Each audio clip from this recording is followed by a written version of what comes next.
하나님의 말씀은 히브리서 1장 1절로 3절까지 다 함께 봉독합니다. 옛적의 선지자들을 통하여 여러 복음과 여러 모양으로 우리 조상들에게 말씀하신 하나님이 이 모든 날 마지막에는 아들을 통하여 우리에게 말씀하셨으니 이 아들을 만유의 상속자로 세우시고 또 그런 말미암아 모든 세계를 지으셨느니라. 이는 하나님의 영광의 본체시요 그 본체의 영상이시라. 그의 능력의 말씀으로 만물을 붙드시며 죄를 정결하게 하는 일을 하시고 높은 곳에 계신 지극히 크신 이의 우편에 앉으셨느니라. 아멘. 죄가 들어오면 과거의 기억에 사로잡혀 살게 됩니다. 영적으로 볼 때 하나님을 떠난 인간의 기억은요, 좋은 기억이든지 나쁜 기억이든지 다 상처의 근원이 됩니다. 이것이 심리학과 신학이 다른 점입니다. 심리학에서는 좋은 기억은 좋게 하고 나쁜 기억은 상처가 된다 하지만 신학에서는요, 좋은 기억이든 나쁜 기억이든 이게 중요한 게 아닙니다. 하나님을 떠난 인간이라는 이 현 주소가 중요합니다. 하나님을 떠난 인간은요, 좋은 기억조차도 나쁜 기억은 물론이고요, 다 인간의 영적인 상처의 근원이 된다는 것입니다. 하나님을 떠난 인간이 돈을 많이 가지면요, 교만해집니다. 돈 많은 게 축복이 아닙니다. 하나님을 안에 있는 게 축복입니다. 하나님 안에 들어와서 돈이 많으면요, 그건 축복 중에 축복이죠. 하나님의 영광을 위해서 마음껏 그 돈을 쓸 수 있으니까. 하나님을 떠난 인간이 돈이 많으면요, 그건 더 저주일 수 있어요. 그 돈 가지고 더 많은 죄를 지을 수 있기 때문에 그렇습니다. 이 기억이라는 것이 심리학에서는 그냥 좋은 기억을 만들어줘야 합니다라고 얘기하지만 신학에서는요, 하나님을 떠난 인간이 좋은 기억을 아무리 많이 가져도 우월감으로 변질을 달던 우월감과 열등감은요, 신학적으로 보면 깊게 들어가면 같은 뿌리를 갖고 있습니다. 우월감과 열등감의 반대말은 그래서 동등감입니다. 사도 바울이 이야기한 나는 귀천에 처하든 빈부에 처하든 일체 만족하는 비결을 비웠노라 하는 이 만족, 동등감이 자고하지 않는 것. 보리밥을 먹든 한우 스테이크를 먹든 일이 일비하지 않고 만족할 수 있는 것. 내 영이 만족하나이다. 다윗은 내 잔이 넘치나이다. 이렇게 고백을 했잖아요. 내가 어떤 상황이 되든지. 그럼 목회자도 마찬가지죠. 우리가 여기 밑에가 200자석인데 200자석이 막 가득 채워지든 아니면 막 코로나로 인해서 막 10명이 와서 예배를 드리든 200명이 오면 막 기쁘고 10명이 오면 막 실망하고 이런 상태가 건강한 상태가 아니고요. 하나님 안에 있는 상태가 아니라 하나님 안에 있으면 어떤 상황이든지 간에 내 영이 만족하고 내 잔이 넘치나이다. 이런 고백할 수 있느냐? 그 믿음 있느냐? 그러니까는 우리가 지금 천국 갈 때까지 그 훈련하고 있는 거예요. 하나님 앞에 쓸 때까지 그 훈련하고 있는 거예요. 그래서 지금 연세 드신 우리 권사님들이 이제 많아지시는데 코로나 시대에 얼마나 답답하고 우울합니까? 집 안에만 갇혀 있으니까. 오히려 이럴수록 저는 하나님 전에 나와서 예배 드리시는 게 너무 마땅하다는 생각이 들고 내 영이 살아야 되니까. 내 영이 만족해야 되니까. 그냥 교회만 나와서 십자가만 봐도 눈물이 막 감격해서 막 나고 막 그런 게 있어야 돼요. 세상에서 그런 만족이 어디 있습니까? 여러분 살다 보면 아시지만 입에 막 산의 진미를 맛본다고 한다고 우리 원사님들 잠시 잠깐 입이 즐거울 뿐이지 영이 만족해집니까? 내 삶의 우울감이 정말 거쳐집니까? 그렇지 않습니다. 우리의 영혼을 만족하게 하시는 분은 하나님 한 분밖에 없습니다. 특별히 하나님을 맛본 영혼은요, 하나님 외에 그 어떤 것을 줘도 잠시 잠깐뿐이지 영원히 만족이 지속될 수 없기 때문에 그렇습니다. 그래서 이 기억이라는 것도요, 인간이 연약한 존재예요. 하나님 안에서 기억을 해야 그 기억이 하나님의 영광을 위한 좋은 재료로 쓰여지는데, 제가 아내랑 이야기하다가 보면은요, 같은 시간 같은 공간에 있었던 일을 기억해내는데도요, 제가 가지고 있던 기억과 아내가 가지고 있는 기억이 정말 다르더라고요. 이게 우리 집에서만 있는 일인지 전 모르겠는데요, 다르더라고요. 그래서 제가 깨닫는 건 사람들은 다 자기가 원하는 대로, 똑같은 사건인데도 자기가 원하는 대로 기억을 하고요. 그리고 그 기억을 계속해서 그 방향으로 강화시키고 업데이트하는 거예요. 즉 자기 관점에서 바라보고 기억한 것을 자기의 관점에서 계속 업데이트하는 게 인간의 성향이다 보니까, 하나님을 떠나버리면 인간들은요, 똑같은 과거의 기억을 추억을 해도 서로 갈등하고 서로 다투고 서로 오해가 생길 수밖에 없는 거죠. 이러한 인간의 기억에 대한 약점이 있음에도 불구하고 구약에서는요, 하나님의 백성들에게 계속 기억하라고 말씀하셨어요. 그럼 도대체 이거는 어떤 의미가 있을까요?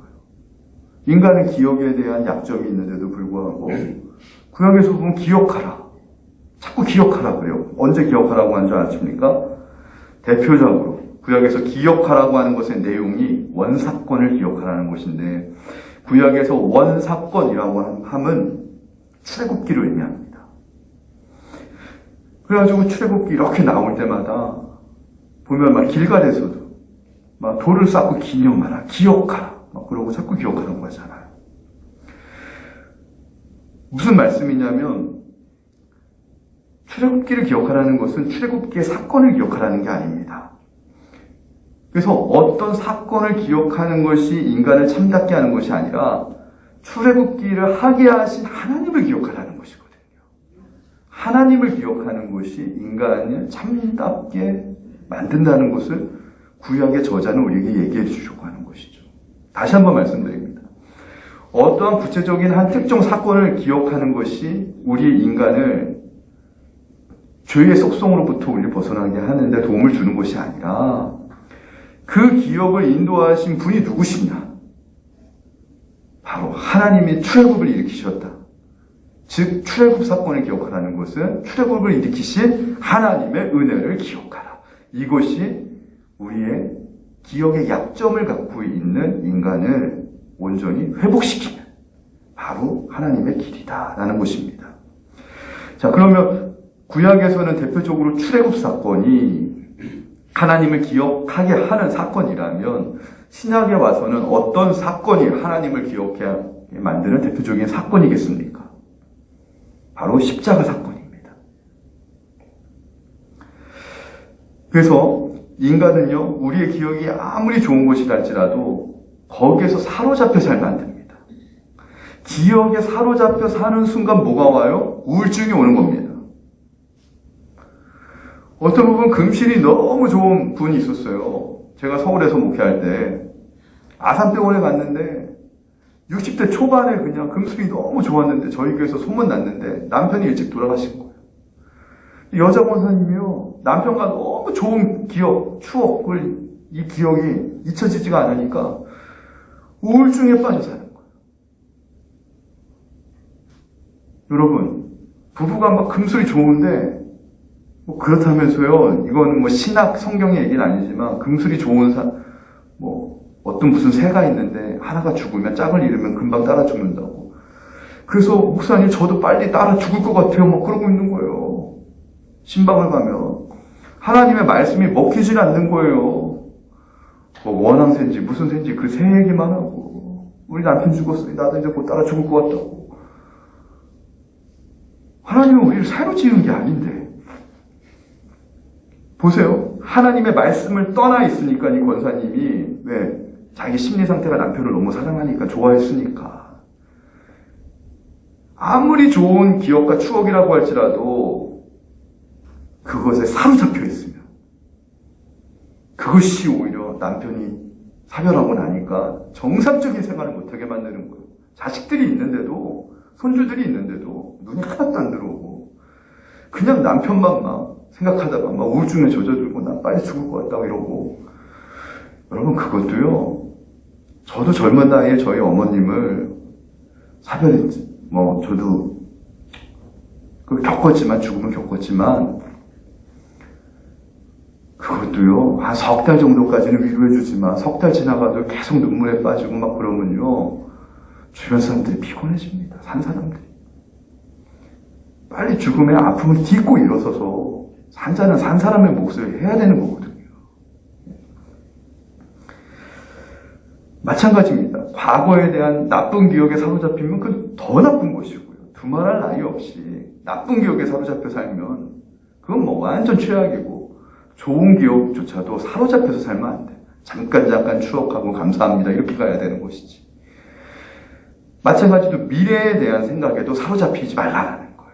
미래에 대한 환상, 이것도 하나님을 떠나서 사로잡히면 미래에 대한 망상으로 이어지기 때문에 그렇습니다. 그래서 꿈이라고 하는 것은 하나님이 인간에게 주셔야 꿈이지, 인간 스스로 만들어낸 꿈은 하나님이 주신 꿈이 아니기 때문에 환상이고 망상으로 이어질 수밖에 없는 거예요. 그래서 그런 망상을 막 이루려고 하는 사람들이 나타나서 독재자가 되면 히틀러처럼 그렇게 나오는 것이죠. 이런 맥락 속에서 오늘 우리가 읽은 히브리서는 굉장히 우리들에게 현실적인 이야기를 하고 있습니다. 무슨 말씀이냐면, 과거의 기억이나 미래의 환상에 붙잡혀 사는 인생이 아니야. 그리스도인들은 이제 그런 인생이 끝났어.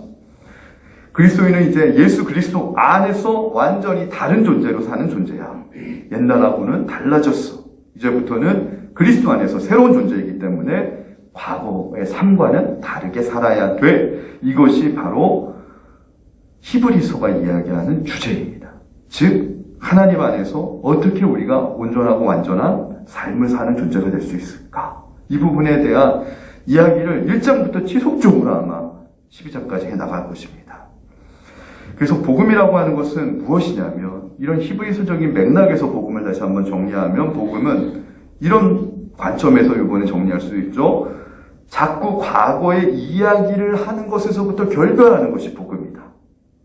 히브리서 1장에서 이 관점에서 복음을 다시 한번 정리한다면, 복음도요, 본질 예수 그리스도를 통해서 코끼리를 뭐 다리를 만진 사람, 발톱 만진 사람, 귀를 만진 사람 다 다르게 정리하듯이 복음도 수십 가지, 수백 가지로 정리할 수 있는데, 히브리서에서 오늘 1장 우리가 읽은 이 본문이 이 관점에서, 이 맥락에서 복음을 정리한다면 명료합니다. 복음이란 과거의 이야기를 하는 것에서부터 결별하는 것이다. 그래서 와서 제가 전도하다가요, 예전에 참 마음이 아픈 분들이, 목사님, 연세가 지극하신 분, 자기 장로님이었대요. 어떤 교회. 왕년에는요, 제가요, 왕년에는요, 제가요, 전도도 많이 했고, 왕년에는요, 제가요, 목사님도 맛있는 거 많이 사드렸고, 왕년에는요, 와, 그걸 들어주는데요, 100% 나 왕년 얘기밖에 없더라고. 1시간을 저한테 하소연해도. 너무 불쌍한 거예요.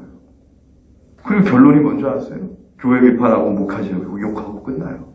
자기가 섬겼던 교회 목회자 욕하고, 자기가 그래서 이렇게 됐다고 얘기하고. 그분에게 정말로 해주고 싶은 얘기는, 복음이란 과거의 이야기로부터 결별하는 것이 복음이다. 과거의 이야기 자체가 이미 히브리서에서 볼 때는 유대적인 개념이에요. 즉, 낡은 사상이라는 것이죠. 이걸 신학적으로 좀 풀어드리면요, 히브리서에는 멜기세덱 왕이 나옵니다. 멜기세덱에 관한 이야기가 나와요. 여기서 세덱이라고 하는 것은 원어로 체덱인데요, 멜기는 왕이라는 뜻이고, 체덱은 의로울 의, 올바르다고 할 때 의의 뜻입니다. 그래서 멜기세덱은 번역하면 의의 왕이라는 뜻이 됩니다. 근데 창세기에 보면 멜기세덱이 나오는데, 이 멜기세덱은 족보가 안 나와요. 아브라함도 다 족보가 나오고 모든 다 족보가 나오는데, 유일하게 멜기세덱은 왕과 제사장인데 족보가 안 나와요. 그래서 어디로부터 왔는지 모릅니다, 멜기세덱은. 그래서 많은 신학자들이 생각할 때 족보가 없는데 의의 왕이에요. 그럼 그런 분이 누구냐? 인간의 혈통 없이, 족보 없이 하늘로부터 와서 대제사장이 되시고 의의 왕이 되신 분이 누구죠? 예수 그리스도. 그래서 멜기세덱은 예수 그리스도의 예표다라고 해석들을 합니다. 근데 저는 이거를 단순하게 어떤 신학적인 사실을 알려드리려고 하는 것이 아니라, 여러분, 왜 예수님이 하늘로부터 오신 분이라고 우리가 믿습니까? 왜 멜기세덱이 예수님의 예표 반차인데 왜 멜기세덱을 왜 그렇게 들었을까요? 여기에 중요한 영적인 힌트가 숨겨져 있다 생각하는 거예요. 왜 멜기세덱은 하늘로부터 왔고 족보를 두지 않았을까요? 여기에 우리 그리스도인의 비밀이 담겨 있다는 거예요. 그리스도인의 출생 신분의 비밀이 있어요. 그게 바로 멜기세덱이라는 거예요. 자, 영적인 시각에서 살펴보면은요, 그리스도인도 멜기세덱과 똑같은 영적인 출생의 신비를 가질 수밖에 없다라는 거예요. 그래서 히브리서에 멜기세덱을 갖고 들어와서 예수 그리스도의 예표로 예수 그리스도 안에서 새롭게 태어난 존재 그리스도인으로 자꾸 대입을 시키고 설명을 하는 걸 아셔야 돼요. 이 말이 사실인 게 목사의 아들이라고 한다고 믿음이 자동적으로 있는 게 아니기 때문에 그렇습니다. 우리 전도사님의 자녀라고요. 전도사님의 자녀를 태어났다면 믿음을 자동적으로 갖고 태어나는 게 아니에요. 우리 장로님 자녀분들 있지만 장로님의 자녀라고 믿음을 자동적으로 갖고 태어납니까? 그렇지 않습니다. 그래서 미국의 대부흥운동 사를 보면은요, 고민이 있었어요. 무슨 고민이냐면, 미국의 초기 사회는, 세례를 받아야지 시민권을 줬어요. 참정권이 생겼어요. 선거에 나갈 수 있고, 그 다음에 또 투표를 할 수가 있었어요. 근데 1세대 부모들은요, 미국에 왔을 때 신앙을 갖고 왔지만, 자녀들을 낳으니까, 이 자녀들은요, 신앙을 갖고 태어나는 게 아니잖아요. 다른 종교처럼 우리 종교에서 태어나면 자동으로 우리 종교인이야. 기독교는 이런 게 없거든요. 왜요? 중생의 교리 때문에. 1대1로 내가 예수님을 만나야 돼요. 우리 자녀들이 성장하다가 어느 순간에 말씀을 통해서 믿음으로 내가 예수님을 만나고 영접하고 세례를 받아야 내 자녀들도 그리스도인으로 들어오는 게, 이게 기독교의 난제였어요. 이게 기독교의 어려움이었어요. 신앙이 자녀들한테 자동적으로 이어지면 좋은데, 그냥 넌 기독교 가정에서 태어났으니까 자동적으로 기독교인이야 이러면 좋은데, 행정상으로는 그렇게 잡을지 몰라도 교회에서 목사님들이 그렇게 인정해 줄 수가 없는 거예요. 그래서 사실은 편법으로 나온 게 유아세례인 거예요. 미국 사회에서. 우리 부모들이 보증할 테니까 미리 땡겨 주십시오, 세례를. 왜? 그래야 이 아이가 미국 사회에서 참정권을 갖고, 미국에서 무슨 직업을 갖고 정식으로 다 들어가려면 청교도 사회였던 미국 초대는요, 역사 보면 모리모토 안냐가 쓴 반지성주의라고 하는데, 제가 요즘 재밌게 읽고 있는 책인데, 거기에 미국의 그냥 역사 잘 나옵니다. 반지성주의가 미국에 어떻게 지금 해왔는지. 미국은 청교도의 역사라고 해도 과언이 아니에요. 그 당시의 사회상을 이 일본 교수가 정확하게 쓰고 있는데, 저도 보다 보면 깜짝깜짝 놀라요. 신학교에서 보지 못했던 디테일까지도 나왔는데, 그래서 사회가 그랬구나. 그러니까요, 우리 그리스도인이라는 것이 무엇이냐면, 장영신 목사 아들로 태어났다고 자동적으로 예수님 영접하는 게 아니거든요. 물론 제가 목사이기 때문에 자녀에게 좀 더 신앙적인 영향력과 교육을 시킬 수 있어요. 그러나 사슴을요, 물가로 시냇가로 데려가도 지가 먹지 않으면 안 되는 거예요. 그러니까 이게 뭐예요? 어느 순간에 이 아이가 예수님을 영접하고 만나야 되는데, 이 중생의 이 사건이 요한복음 3장에서는 뭐예요? 니고데모 얘기했잖아요. 하나님 나라 가려면 어떻게 해야 되냐? 예수님을 온전히 믿는 건 어떻게 하냐? 이 말인데, 네가 다시 중생해야 된다. 그러니까 니고데모가 내가 자궁 속으로 다시 들어갔다 나와야 됩니까? 막 이렇게 얘기하잖아요. 그 똑똑한, 오늘날로 얘기하면 국회의원인데, 니고데모가. 이해가 안 되는 거예요. 성령의 감동을 받지 않으면 니고데모도 거듭난다는 것이 무엇인지. 이 말이 뭡니까? 오늘 멜기세덱의 이야기로 보면 하늘로부터 온 존재가 됐다라는 거예요. 그리스도인이라는 게 성령이 들어와가지고 하나님의 말씀이 믿어지고 예수님이 내 구세주라는 사실이 믿어지는 순간, 우리의 출생은 육의 출생이 아니라 이제 하나님이 볼 때 넌 영적으로 출생한 거야. 이게 중생 거듭남. 그래서 멜기세덱이 족보가 없는 거예요. 우리 그리스도인들은요, 이 땅에 족보가 없는 거예요. 제가 안동장 씨 가문이거든요. 인동장 씨, 안동에 있는 인동장 씨 가문인데, 예수 믿는 순간 인동장 씨는요, 하나의 참고 상황이지. 제 목사로서의 정체성에 제가 인동장 씨 목사입니다. 인동장 씨 목사입니다. 얼마나 웃기겠어요. 인동장 씨 목사가 아니라 저는요, 제 출생은요, 하늘나라 예수 그리스도입니다. 할렐루야. 그렇게 되는 거예요. 그러니까 이 하늘나라에서 왔기 때문에 목회자는요, 뭐 전라도를 가든 경상도를 가든 그게 뭔 의미가 있습니까? 뭐 지역 출신이 뭔 의미가 있습니까? 서울에 있든 강원도에 있든 아무 의미 없습니다. 하늘나라 예수 그리스도 안에서 우리는 같은 신분이기 때문에, 이것이 같은 신분임을 고백하는 공동체가 영적인 공동체고 신령한 공동체임을 믿으시기 바랍니다. 그래가지고 사실 그리스도인들이 되면 육적으로는 부모님도 계시고 여러 가지 육신의 모양이 있지만 결국 중생하는 순간 우리는 영적으로 그것을 떠나야 되는 거예요. 여러분, 이거를 이해하실 수 있습니까? 이걸 받아들이실 수 있습니까? 이게 불효가 아닙니다. 기독교가 우리 한국에 처음 들어왔을 때 힘든 게 유교 때문에, 효사상 때문에. 제사 드리지 말라 그러면 그게 불효 아니냐고. 마치 교회 다니면 불효하는 것처럼. 그것 때문에 얼마나 갈등이 많았습니까? 근데 이제 그게 아니라는 거를 기독교가 설득을 했어요. 추도식으로. 좀 더 한 발짝 더 나아가면은요, 본토 친척 아베 집을 떠나는 것 알잖아요. 제가 육신의 아버지를 갖고 있지만 동시에 영적인 아버지 하나님 아버지는요, 내 육신의 아버지의 아버지도 되시는 분임을 우리는 인정해야 되잖아요. 할렐루야. 이게 육신의 부모를 떠난다는 게 불효하라는 것이 아니라 한 단계 더 다른 차원의 삶을 살라는 겁니다. 할렐루야. 불효하라는 게 아니라 다른 차원, 한 단계 더 차원이 높은 삶을 살라는 거예요.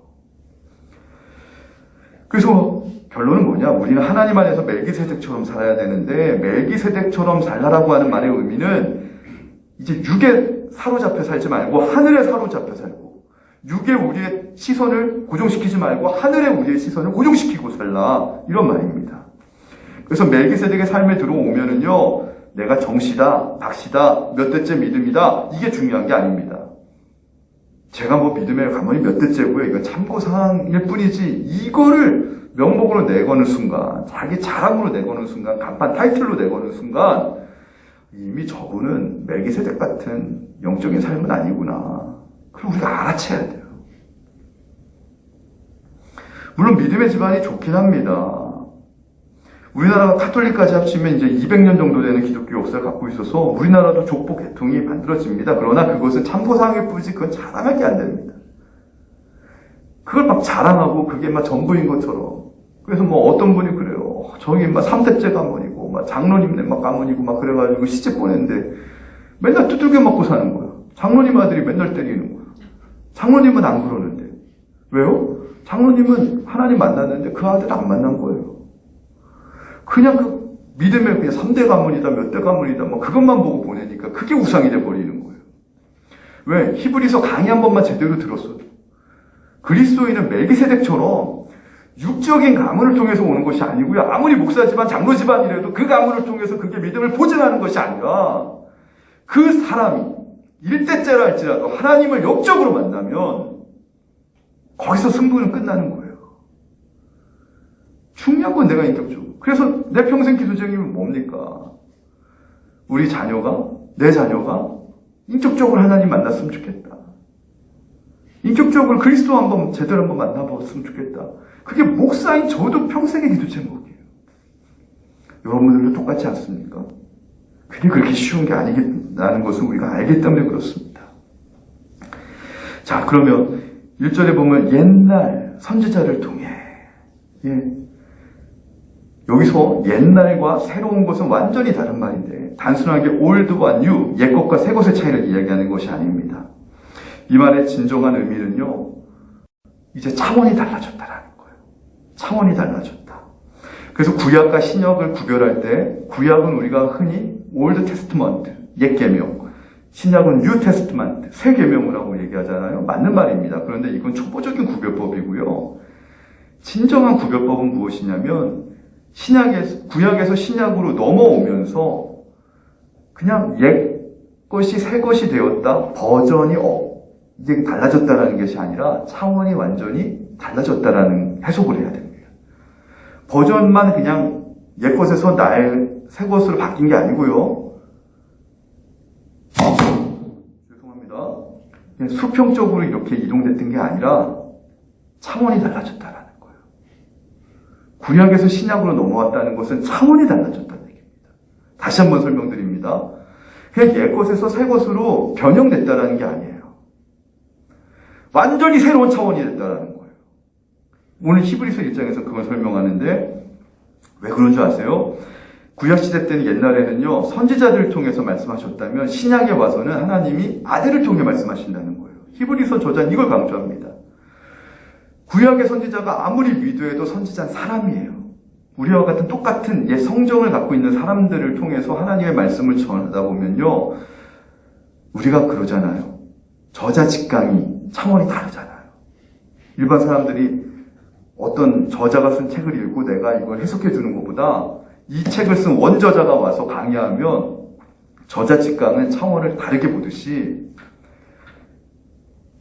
예수님이 그동안은요, 구약의 선지자들은요, 한 단계 이렇게 번역가, 철학도 보면은요, 헤겔의 철학을 막 해석해가지고 그 해석만 잘해서 논문 써도 대학교 교수가 됩니다. 박사가 됩니다.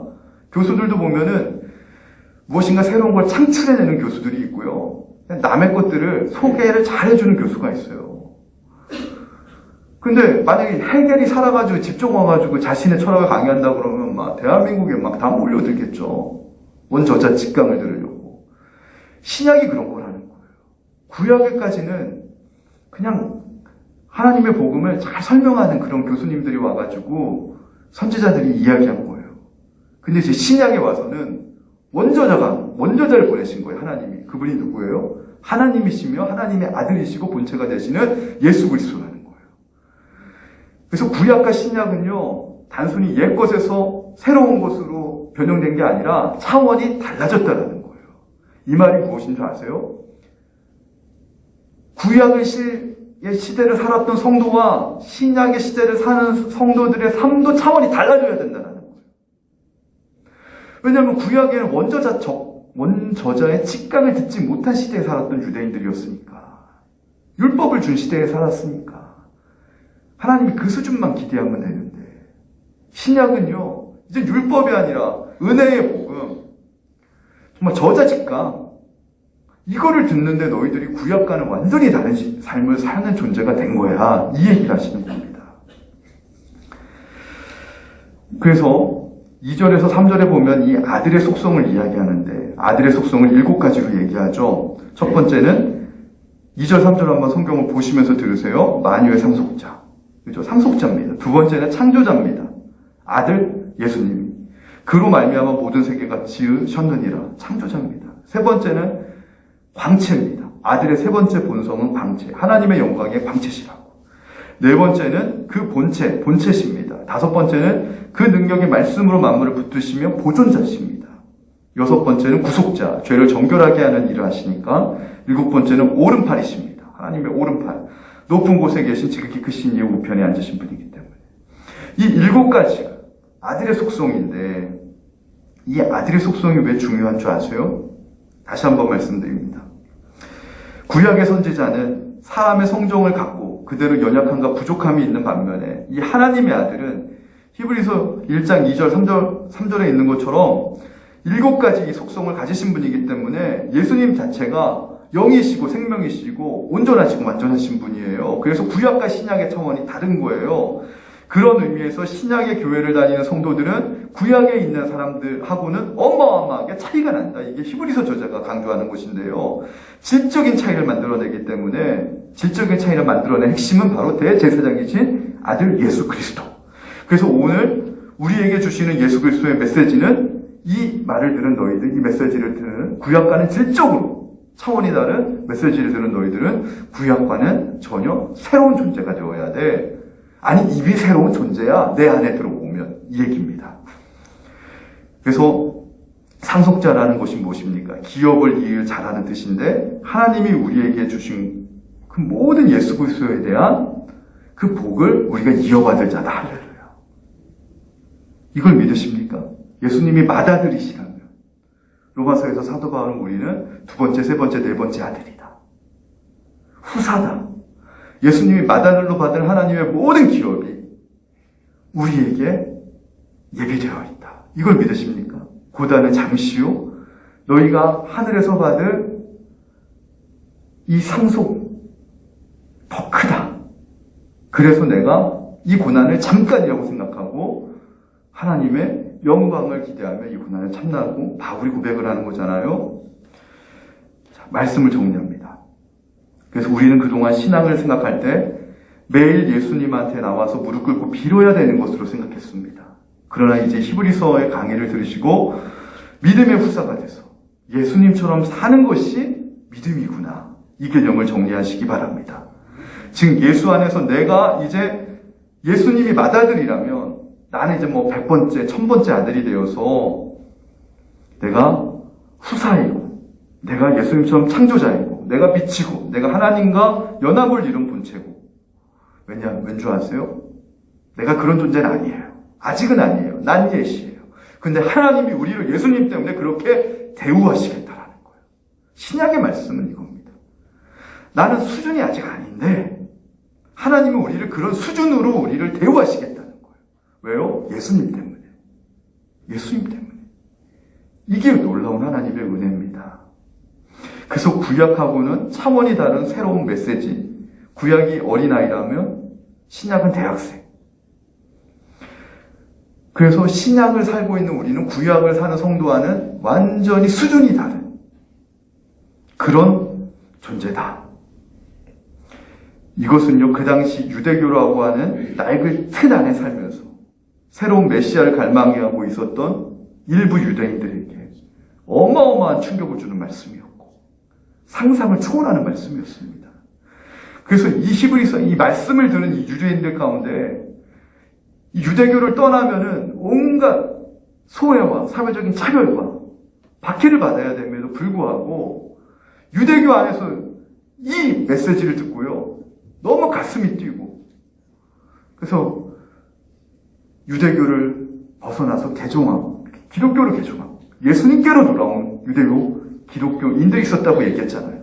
히브리서는 바로 그렇게 박해받고 차별받았던 유대인 그리스도인들을 향해서 너희들에게 주셨던 이 복음이 구약의 낡은 유대인들이 주었던 그 메시지하고는 완전 질적으로 차원이 다른 놀라운 말씀을 너희가 받았으니 지금 유대교로부터 너희 사회로부터 받았던 소외와 차별과 억압을 참고 이겨내라.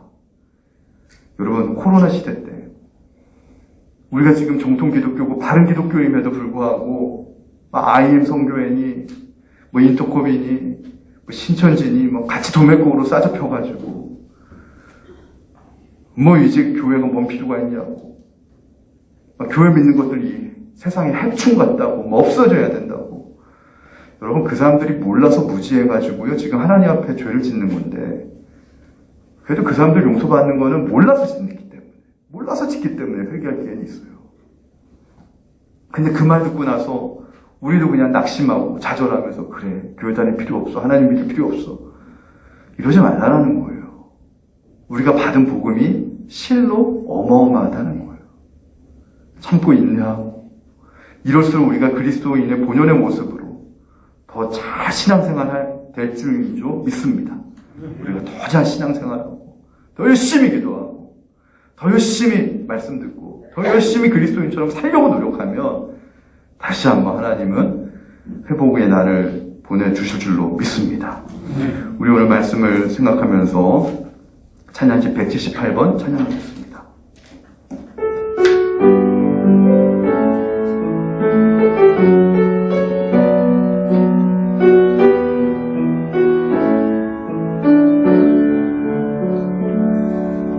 오직 주의 은혜로 지금 여기 서 있네.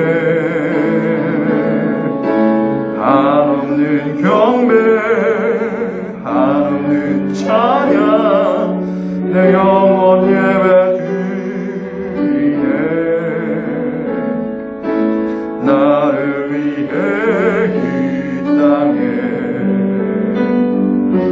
오신 주의 그 은혜 십자가 고통 이기신 주님 은혜 어찌 주네 날 채우시네 주네 보게 하시네 살아가는 동안 은혜로만 살리 십자가의 다시 한번 찬양합니다. 오직 주의 은혜로, 오직 주의 은혜로 지금 여기 서 있네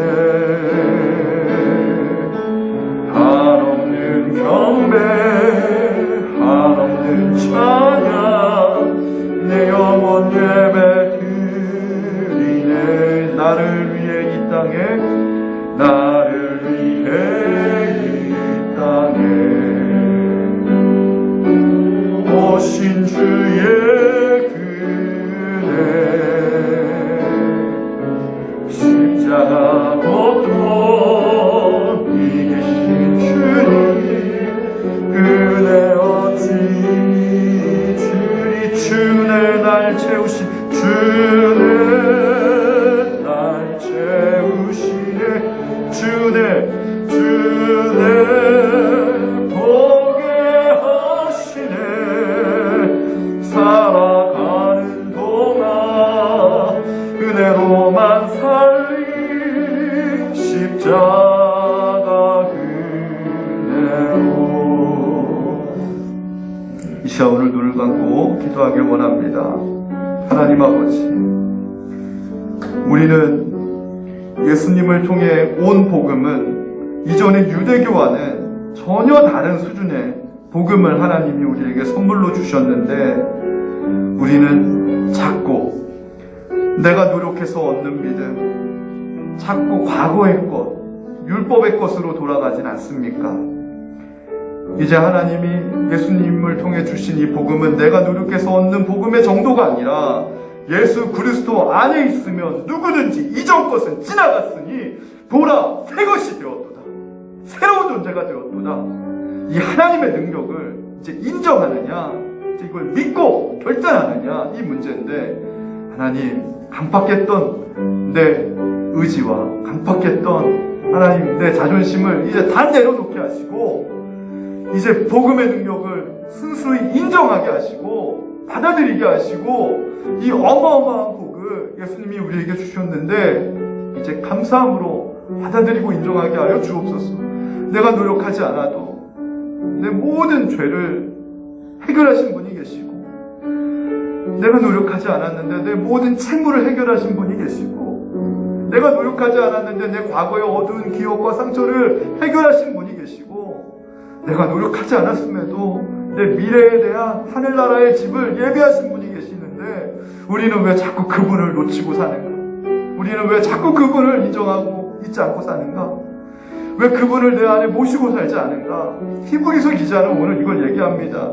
바로 이 놀라운 복음을 알아가지고 유대교로부터 온갖 핍박과 차별을 받고도 기독교로 개종했던 2000년 전에 그 사람들이 오늘 우리의 모습이 아닌가 생각하며 하나님 예수 그리스도 복음 안에서 나는 새로운 존재가 되었다. 이것을 이제 인정하고 받아들이는 믿음을 달라고 이 시간 한 1분 동안만 주님의 이름 외치고 간절히 기도하겠습니다. 주여 아버지 하나님, 아버지 감사합니다. 아버지 감사합니다. 아버지 주여 아버지 우리가 새로운 존재가 복음 안에서 새로운 존재가 되었습니다. 하나님 이걸 믿게 하여 주시옵소서. 이게 믿어지게 하여 주시옵소서. 하나님 이게 믿어지게 하여 주시옵소서. 이 놀라운 복음이 믿어지게 하여 주시옵소서. 이 놀라운 복음이 나에게 주시는 복음임을 인정하게 하여 주시옵소서. 아버지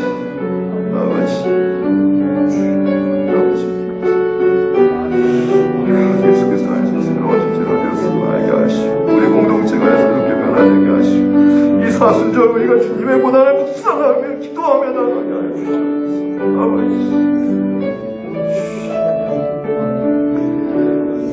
사랑과 은혜가 충만하신 하나님 은혜를 감사합니다. 하나님이 우리 빛고울 교회를 얼마나 사랑하시는지 저희가 감히 안다고 고백합니다.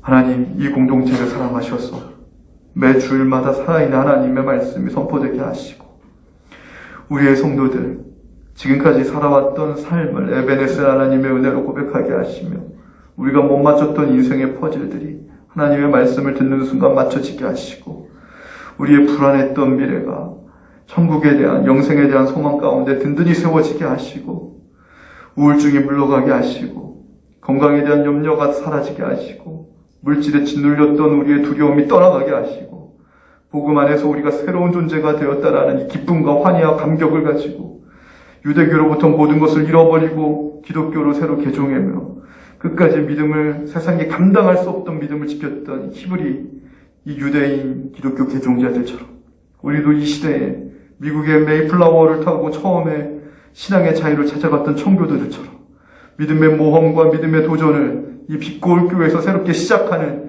당신의 사랑하는 권속들을 축복하여 주셔서 우리들의 헌신을 통하여서 이 교회가 우리 당대에 이 전이 다 채워지는 놀라운 은혜를 목격하게 하시고 그래서 하나님의 전을 우리가 온전히 세웠다라고 하는 큰 은혜를 하나님 아버지 우리가 경험하게 하여 주옵소서. 그러기 위해 여기 계신 모든 분들 건강을 지켜주시고 물질을 책임져 주시고 그들의 자녀들을 하나님께서 인도하여 주옵소서. 예수님의 이름으로 기도하옵나이다. 아멘. 자리에서